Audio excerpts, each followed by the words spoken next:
প্রিয় শিক্ষার্থীবৃন্দ, আসসালামু আলাইকুম। আজকে আমাদের আলোচনার বিষয় হলো নাউনের শ্রেণী বিভাগ অর্থাৎ নাউনের ক্লাসিফিকেশন। মোটামুটি নাউনকে 7 ভাগে ভাগ করা হয়। 1 number proper noun, common noun, collective noun, material noun, abstract noun, countable noun, uncountable noun. তো আজকে আমরা পর্যায়ক্রমে আলাপ করব। তো আজকে আমাদের আলোচনার বিষয় হলো, শুরুতে হলো প্রপার নাউন। প্রপার নাউন কি? তো সাধারণত প্রপার নাউন বা নামবাচক বিশেষ্য। তো সংখ্যাটা যদি আমরা পড়তে যাই, প্রপার নাউনের সংখ্যা যা দ্বারা নির্দিষ্ট ব্যক্তি, বস্তু, স্থানের নাম বুঝায় তাকে প্রপার নাউন বলে। তো আমি যদি ব্যাখ্যা করি, নির্দিষ্ট ব্যক্তি, বস্তু, স্থান, নির্দিষ্ট ব্যক্তি, নির্দিষ্ট বস্তু, নির্দিষ্ট স্থান বুঝাবে তাকে আমরা প্রপার নাউন বলবো। তো আরও যদি আমি আরেকটু ক্লিয়ার করি, যেমন যদি আমি ঢাকাই বলি, ঢাকা, বিশ্বের মধ্যে ঢাকা কেবল বাংলাদেশে একটাই ঢাকা আছে, তাহলে ঢাকা বললে বাংলাদেশে ঢাকা কি বুঝাবে? আর যদি বাংলাদেশ বলা হয়, বিশ্বের মানচিত্রে বাংলাদেশ একটাই, বাংলাদেশকেই বোঝানো হবে, অর্থাৎ প্রপার উপযুক্ত নামকে বোঝানো হবে। যদি আমি বলি চিটাগং, চিটাগং বলতে কেবল বাংলাদেশে একটাই জেলা আছে চিটাগং, এই চিটাগংকেই বোঝানো হবে, অর্থাৎ উপযুক্ত নামকে বোঝানো হচ্ছে। নির্দিষ্ট বস্তু, যদি নির্দিষ্ট বস্তু হয় তাও প্রপার নাউন, আর নির্দিষ্ট একটা যদি স্থান বুঝাই তাও প্রপার নাউন, অর্থাৎ যার বিকল্প নাম নাই, যার বিকল্প নাই। তাহলে আমরা বুঝলাম যা কিনা ইউনিক, যার বিকল্প নাই, নির্দিষ্ট এই ব্যক্তি বা নির্দিষ্ট বস্তু কিংবা নির্দিষ্ট স্থান বুঝাই, আর সেটি হলো প্রপার নাউন। তো শিক্ষার্থীবিন্দু, প্রপার নাউনের সংখ্যাটা আমরা ক্লিয়ার করলাম মোটামুটি। এরপরে আমরা কয়েকটা এক্সাম্পল আলাপ করি, তাহলে প্রপার নাউন সম্বন্ধে আমরা আরও ধারণা পাব। তো শিক্ষার্থীবিন্দু, আমরা আরও কয়েকটা এক্সাম্পল আলাপ করি। যেমন আমি একটা এক্সাম্পল দিলাম, আই নিউ ফাহিম, আমি ফাহিমকে চিনি। এই যে ফাহিম, ফাহিম বলতে নির্দিষ্ট ফাহিমকে বোঝানো হচ্ছে, অন্য কোনো ফাহিম না। আমি যাকে চিনি সে হলো ফাহিম, যাকে চিনি সে ফাহিম। ফাহিম অনেক হতে পারে, কিন্তু আমি চিনি কিন্তু একজন ফাহিমকে, তাহলে এখানে ফাহিমকে নির্দিষ্ট করা হচ্ছে। তো আমরা জানলাম নির্দিষ্ট কোনো ব্যক্তি, আমাদের সংখ্যায় ছিল নির্দিষ্ট যদি ব্যক্তি বুঝাই তাহলে সে প্রপার নাউন। এরপরে শিক্ষার্থীবিন্দু, আরেকটা এক্সাম্পল আমি দিলাম, Rupsa is a big river. এই যে বিগ রিভার কাকে বোঝানো হচ্ছে? রূপসাকে। এই যে রূপসা নদী, রূপসা বললেই রূপসা নদীকে বুঝাবে, অন্য কোনো নদীকে বুঝাবে না। তাহলে রূপসা নদী তো একটাই, এর বিকল্প নাই, এটা নির্দিষ্ট, যার জন্য রূপসা হলো প্রপার নাউন। তাহলে শিক্ষার্থীবিন্দু, আমরা প্রপার নাউন বলতে বুঝলাম যার বিকল্প নাই, যার নাম বলবো, নাম বললেই তাকে বোঝানো হবে, যেটার একটাই কেবল ইউনিক, এটাই প্রপার নাউন। রূপসা বলতে এখানে রূপসা নদীকে বোঝানো হয়েছে, বাংলাদেশে আর কোনো অন্য নদী না, সুতরাং রূপসা নদী প্রপার নাউন। এরপরে আরেকটা এক্সাম্পল দিলাম আমি, রানী ইজ এ কলেজ গার্ল। এই যে কলেজ গার্ল, রানীকে নির্দিষ্ট করা হচ্ছে। এখানে অনেক রানী থাকতে পারে, কিন্তু আমি যাকে চিনি সেই রানীকে আমি বলছি, সুতরাং রানী হলো এখানে প্রপার নাউন। তো আমি লিখছি এখানে ফাহিম, রূপসা, রানী প্রপার নাউন।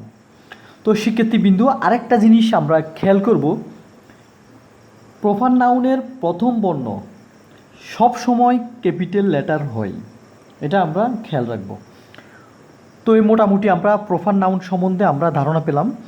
প্রপার নাউন বলতে নির্দিষ্ট কোনো ব্যক্তি অথবা বস্তু অথবা স্থানকে বুঝাবে, যার বিকল্প নাই, কেবল একটাই, নির্দিষ্ট বোঝানো হচ্ছে। যেমন আরও সহজে যদি বলতে যাই, বঙ্গবন্ধু যদি বলি, বঙ্গবন্ধু কিন্তু আমাদের এলাকার গ্রামে অন্য কেউ নাই, বঙ্গবন্ধু একজন, যার তুলনা বঙ্গবন্ধুই। তো বঙ্গবন্ধুকে বললে বঙ্গবন্ধুকে বোঝানো হবে, যার বিকল্প নাই, সুতরাং উনি বাংলাদেশে একজনেই। তো উনি হলো প্রপার নাউন, যার বিকল্প নেই, নির্দিষ্ট। তো এরপরে আমরা আলাপ করব কমন নাউন নিয়ে। তো চলো আমরা কমন নাউন নিয়ে আলাপ করি। তো তোমরা আশা করি প্রপার নাউন কি বুঝতে পারছো। তো প্রিয় শিক্ষার্থীবিন্দু, আমরা সেকেন্ড অপশন হলো আমাদের কমন নাউন। তো আমরা কমন নাউনের সংজ্ঞাটা আগে বুঝিনি। যে নাউন দ্বারা একই শ্রেণীর ব্যক্তি, বস্তু, প্রাণীর সাধারণ নাম বুঝায় তাকে কমন নাউন বলে। আচ্ছা, সংখ্যার মধ্যে আমি একটা অংশ আন্ডারলাইন করব। একই শ্রেণী, ওয়ার্ডটা খেয়াল করতে হবে। একই শ্রেণী, ব্যক্তি, বস্তু, প্রাণী বুঝাবে, কিন্তু একই শ্রেণী বুঝাবে। ব্যক্তি হতে পারে, বস্তু হতে পারে, প্রাণী হতে পারে, কিন্তু একই শ্রেণী হবে। একই শ্রেণীর সাধারণ নাম বুঝাই তাকে আমরা কমন নাউন বলবো। হ্যাঁ, আমি এক্সাম্পলে কয়েকটা এক্সাম্পল দিছি, আমরা এক্সাম্পল একটু দেখি। যেমন Dhaka is a big city. এই যে আমি সিটি লিখলাম, এখানে সিটি বলতে সমস্ত শহরের সাধারণ নাম বুঝাই। Dhaka is a big city, Dhaka একটা বড় শহর।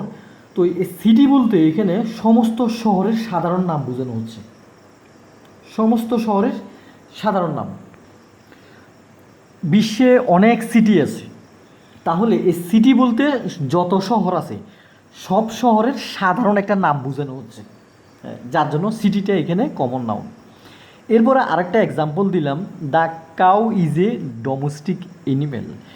এখানে এই যে কাউ বলতে সমস্ত গরুর সাধারণ নামকে বোঝানো হচ্ছে, হ্যাঁ, নির্দিষ্ট গরুকে বোঝানো হয়নি। এই যে ওই গরুটা, লালটা, কালোটা। কাউ বলতে সমস্ত গরুকে বোঝানো হচ্ছে। তার মানে কি একই শ্রেণীর বোঝানো হচ্ছে, মানে একই শ্রেণীর সবকে বোঝানো হচ্ছে। সিটি বলতে সব শহরকে, একই শ্রেণীর সব শহরকে বোঝানো হচ্ছে। তাহলে আমরা বুঝতে পারলাম যে নামটা বলবো যার অধীনে অনেকগুলো নাম থাকবে, অর্থাৎ একই নামের আমি নাম বলবো একটা, কিন্তু তার সাথে তার শ্রেণীর সবগুলো বুঝাবে, আর সেটাই হলো কমন নাউন।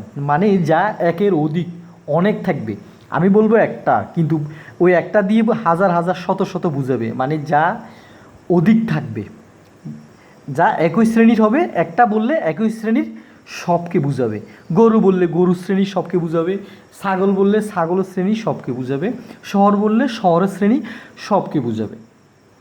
তাহলে শিক্ষার্থীবিন্দু, আমরা বুঝতে পারলাম কমন নাউন কি। আমি শেষের দিকে বাংলায় লিখলাম, এখানে সকল শহরের সাধারণ নাম হিসেবে সিটি এবং সকল গরুর সাধারণ নাম হিসেবে কাউ ব্যবহার করা হয়েছে। তাহলে কাউ বলতে সমস্ত গরুকে বোঝানো হচ্ছে, আর শহর বললে সমস্ত শহরকে বোঝানো হচ্ছে। আচ্ছা শিক্ষার্থীবিন্দু, এরপরে যে জিনিসটা আমরা মনে রাখতে হবে, কমন নাউন সিঙ্গুলার ও প্লুরাল হতে পারে। আচ্ছা, সিঙ্গুলার জিনিসটা কি, প্লুরাল জিনিসটা কি, আমরা একটু ক্লিয়ার করি।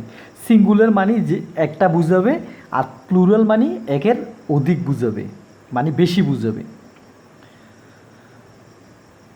তবে শব্দ সর্বদা সিঙ্গুলার হই, তবে এখানে একটা ওয়ার্ড আমরা ইউজ করব,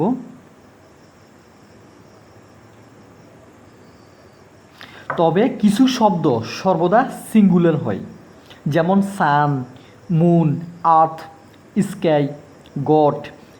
এই ওয়ার্ডগুলো কখনো প্লুরাল হয় না, এগুলো সবসময় সিঙ্গুলার বুঝাবে। তাহলে আমরা জানলাম কমন নাউন সিঙ্গুলারও হতে পারে, প্লুরালও হতে পারে, তবে কিছু ওয়ার্ড সর্বদা সিঙ্গুলার হয়। এই ওয়ার্ডগুলো আমরা মুখস্থ রাখবো, এগুলো আমাদের পরীক্ষায় প্রয়োজন হবে। সান, মুন, আর্থ, স্কাই, গড, ইটিসি মানে হলো অ্যাকসেপ্টা, অর্থাৎ ইত্যাদি। হ্যাঁ, তো শিক্ষার্থীবিন্দু একটা নোট তোমরা একটু রাখবে। নোটটা হলো, যেমন গড, লর্ড ছাড়া অন্যান্য শব্দের প্রথম বর্ণ ছোট হাতের বর্ণ বা স্মল লেটার হয়। অর্থাৎ এই গড আর লর্ড ছাড়া যত কমন নাউন আছে, গড আর লর্ড ছাড়া, ওয়াটা খেয়াল করবে একটু, গড আর লর্ড ছাড়া অন্যান্য শব্দের প্রথম বর্ণ সবসময় ছোট হাতের বা স্মল লেটার হয়। কেবলমাত্র গড আর লর্ড এই দুটি ওয়ার্ডের প্রথম বর্ণ ক্যাপিটাল লেটার হয়, অর্থাৎ বড় হাতের লেখা হয়। তো আমি এক্সাম্পল দিলাম, যেমন দ্য আর্থ ইজ রাউন্ড। এই যে আর্থটা সিঙ্গুলার, এর আগের একটু আগে আমরা আলাপ করলাম। তো আর্থের প্রথম বর্ণ কিন্তু এখানে স্মল লেটার।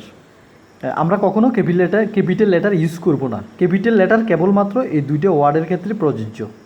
আর বাকি যে ওয়ার্ডগুলো একটু আগে আমি লিখলাম, এগুলো সবসময় সর্বদা স্মল লেটার ইউজ হবে সেন্টেন্সের মাঝখানে। কিন্তু সেন্টেন্সের মধ্যখানে বা মাঝখানে ওই ওয়ার্ডগুলো যদি ইউজ হয়, সবসময় স্মল লেটার হয়। আচ্ছা, এরপরে কমন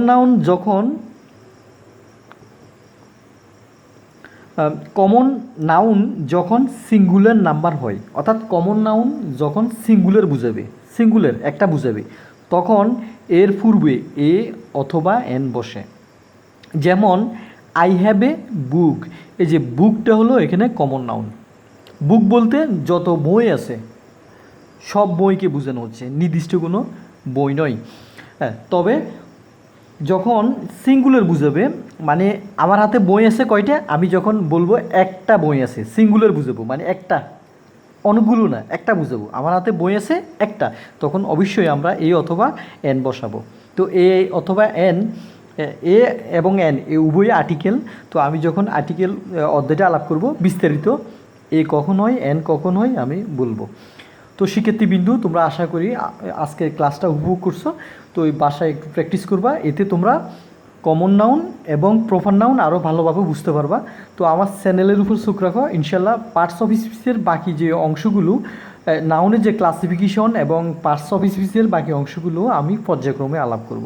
তো তোমরা যারা এখনও আমার চ্যানেলকে সাবস্ক্রাইব করো নাই, প্লিজ আমার চ্যানেলকে সাবস্ক্রাইব করো, পাশে থাকা বেল বাটনটি অন করে দাও। প্লিজ আমার চ্যানেল সাবস্ক্রাইব করো, এতে আমার শ্রম সার্থক হবে। তো আল্লাহ হাফিজ, ভালো থেকো।